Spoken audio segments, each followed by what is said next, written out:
Yeah, when I heard that beautiful radio box that night in 1967, I remember we as a whole family sitting around this box. You have to keep in mind, at that time, in my church, we were not allowed to sing harmony. We were not allowed to have an instrument in a church. No instruments played in church. One day, my dad comes home with this beautiful shiny box. He was so excited. He said, "You know what, guys? This is a radio. Tonight we'll hear music." I had never heard my dad talk like that. He was so excited. I remember sitting that night. It was a beautiful night. Billions of stars above our head. No electricity, nowhere around.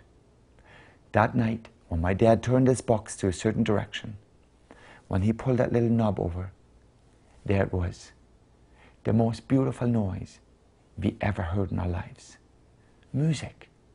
It was just amazing. And then when that music died off, somebody spoke in that box in our own German language. That night, seed was put into our little hearts. And that seed never died. It never died. Today, the work I am doing is the result of that mission work. Somebody who supported that Christian radio station.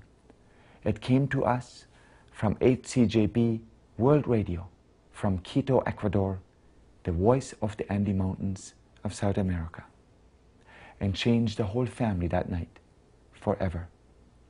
I remember asking my dad hundreds of questions. What in the world is in that box that speaks? We had lots of fun with that, I tell you.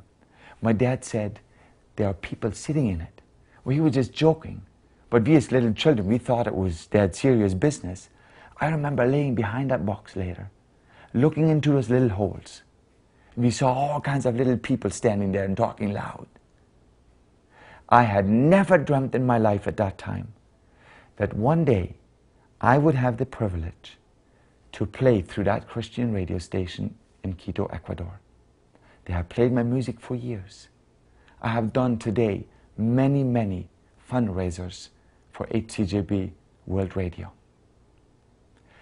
Through mission work, I heard the gospel. My mom and dad did, and many of my friends. For years we heard that radio station. It was, by the way, the only station we could hear in the first place. And then later, missionaries came and confirmed what we heard. And those missionaries also told us, young people, that we should use our head, that we should go and study and to go and study in a city and using our knowledge which God has given to us. Because of all of that, I would say through mission work and through the grace of God, I am there where I am today. And I cannot brag about myself, and I do not want to do that. I want to share what God has done in my life and that He has changed it through the grace of His.